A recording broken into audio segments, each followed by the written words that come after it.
I didn't actually get to see this movie. I had to weigh up. Am I going to go see Annihilation or am I going to see Tomb Raider? You chose wrong, mate. I chose the right thing from what it sounds like.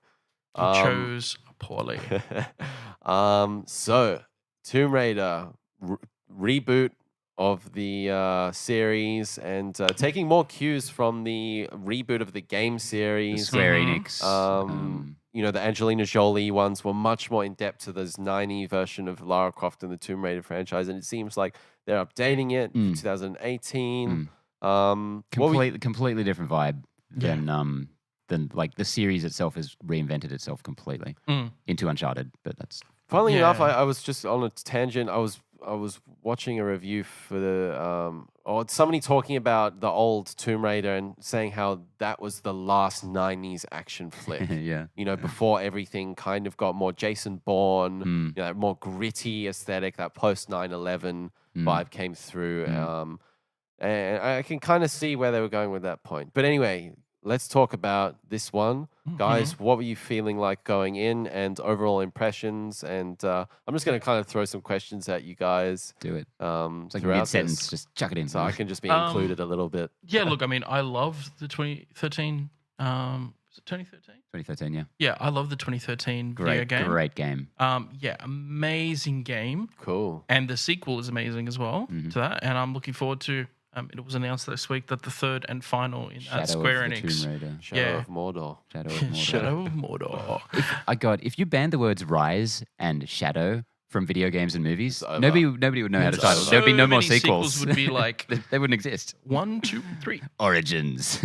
But yeah, no. Look, I really enjoyed that film. I knew. Look, it's a video game film. What do you expect? Like you can't go in with high expectations. Yeah, and I didn't what really do you think of the trailers coming along? I mean, I watched 1 or 2 and they looked all the same, the trailers, and had no issue. Yeah. Like, people were complaining about the actresses' boobs. Really? And how they're like... They're not square? Yeah, they weren't big enough. Pointy enough? They're not big enough? Yeah. And really? I was like... Well, Lara Croft is renowned for certain aspects. Yeah. But I mean, if they'd played the newer games, I mean, she's a young woman as well. And it's not really the focus. It's quite sad, isn't it? Well, to a lot of people, Tomb Raider is... just the sex symbol from the PS1 days. Yeah. As I said just before, the series has really reinvented itself and tried to kind of reclaim something for the character, which I think it's done very successfully. Yeah. But yeah, to some people, it's still just the Angelina Jolie shower scene. Yeah. You know, which whatever, that's what it was at the time. But this is not that version of Tomb Raider at all. Yeah, it's based on the new trilogy, which is good. And look, I didn't have much high expectations, so I was like, yeah, it's probably going to be shit. Didn't expect much. I figured I was going to be going in there going, I wonder if they're going to, be like for certain things in the film that were in the video game, which some of them were. It was very much like tick, tick. But, I don't know. Watching it, it disappointed me. It wasn't bad, and it wasn't good. It was a solid okay out of fine. Okay. Yeah. I mean, just very by the numbers. Richard Wilkins gave it like 1 out of 5, and I'm like, yeah, it's not a 1 out of 5. Dick Wilkins, what are you doing? It's a 2 out of 5. It's a 2.5. It's okay. So it's currently sitting on 50% on Rotten Tomatoes, which is perfect. It's 200 reviews. It's on 50%. I wonder if they're going to do a sequel. That is so. They're not going to do a sequel. This movie cost $94 million. I don't think it has it in it to be a smash hit. How about you, Benny? So I kind of was vocally quite into the trailers as they were coming along. There's something about it. I like the Destiny's Child one, the last one. I thought that was kind of a cool angle to be taking in this post-Wonder Woman world. I thought they might be onto something really good. And again, I love that 2013 game. I think video game movies are so hard. That movie's already kind of, like the storytelling in it is cinematic in a lot of ways. It's just ripping off the Uncharted games, but very successfully. But it's like a 13-hour story, which is hard to condense into 2.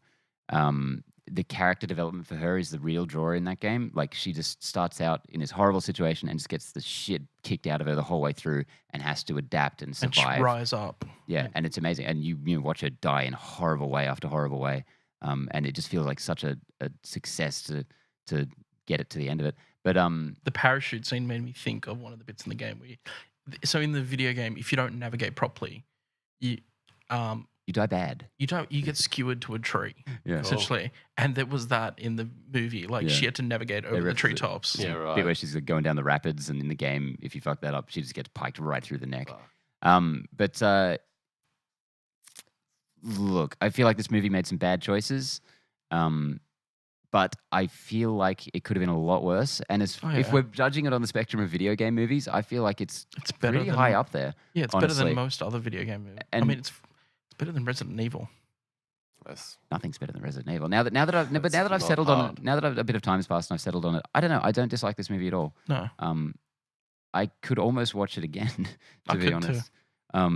Alicia Vikander is great. I wasn't super on board with her casting initially, but I think she's really good in the role, and I would very happily watch another movie with her as Lara Croft. She was great in Ex Machina, man. Yeah. I feel like if you haven't seen Tomb Raider at all, and you haven't played this video game, the 2013 one, which I haven't. You could go and watch this, and it could be like an okay-ish action film. If you've never seen National Treasure or Indiana Jones It's or one of those that Matthew films. McConaughey one, if you haven't seen all of those, this might actually be something kind of new and fresh I'll to you. tell you what, National Treasure is a guilty pleasure for me. Oh yeah, man. same. The second one, no. No, not the second one. The first one though. Yeah. Fuck, I Everyone love loves that that movie, shit, man. He's got a better wig in that one. So yeah, I mean, so Alicia Vikander taking the helm from Angelina. You guys enjoyed her in the role? Yeah. I thought she was good. Her abs are fucking insane. Oh, yeah. There's Oh, really? a boxing scene at the beginning where she's kind of getting her ass kicked. man. Holy crap. She's like body goals for me. I want her, man, at her arms. Because she's a dancer, I believe. Wasn't she in Ex Machina? Yeah. Yeah, I thought so, yeah. She was the robot. Mm. Yeah, she is fit for the role, I'll tell you that much. Yeah. And what about I think interesting. There's a Scandinavian vibe going on here because Alicia Vikander's from Sweden and the director Roar Uthaug From Mordor. from Norway, Yeah. aka Oh, so yeah, Mordor. that's- Yeah. Man flesh. Did you see a bit of a Europe? Was there any translation there, or did it feel like very much a by the numbers Hollywood? It did feel like the parts that weren't set in Japan. Mm. Was it Japan? Was it? No, it was Manila or something. I don't know. Yeah. I don't know. It just felt a bit like it did feel more British and European. I thought than it felt very, actually, funnily enough, like a 90s action movie or like a throwback, not like the kind of movies they're making now. It felt more of a 90s film than How so? than the other Tomb Raider film. I don't know. It just wasn't trying to push any boundaries or get meta about it, or I don't know. It felt very like shot on location. It was shot in South Africa. There was Beginning, middle, and end, kind of. Yeah. It's a movie. There wasn't like there was this kind of framing device about the father, his story, about flashbacks to him. I mean, the father isn't even in the game. First game. I thought that was the big misstep of this film, was including the father so much. Well, they did that in the old ones. Like that was the John hook. Voight. That was the hook. Yeah. Yeah, John Voight. Yeah, I don't know. I didn't need that. I thought, yeah, beautiful. There's a bit where like, and they reference it so much where he kisses his two fingers, and that's him blowing her a kiss and like puts it on her forehead because he used to leave all the time to go discover all meant these to be treasures. like the emotional core of the film, and it is because there's nothing else. And But it's like Simba. it's like it's fine. Yeah, it's Yeah. fine. I think we should jump into spoilers soon because I actually do want to talk about some of this movie. But the action was fine, serviceable. There were some good bits of her like running around, some cool chase sort of scenes. Some of the bike courier stuff at the beginning I quite liked. I like that. Reminded me a lot actually. of Premium Rush, which is a movie I love. I've just got to name check that any chance I get. Joseph Gordon-Levitt, Michael Shannon, Premium Rush. Check it out.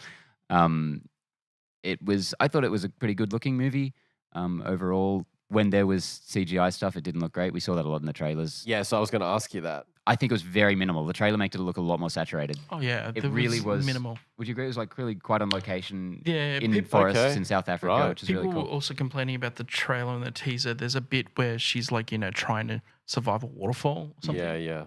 That's better in the film than it was. And that's that whole thing, like, guys, if you're going to put a teaser or a trailer out, make it like, completed. Yes. Not fucking Yeah. Yeah, there's other rendered stuff at in this movie. 80% type thing. There's other stuff in this movie they could have shown that would have sold it a bit better. I think. Okay. Yeah. What about that bit where in the trailer she's like sliding along underneath that spike mechanism? Yeah, that's token like.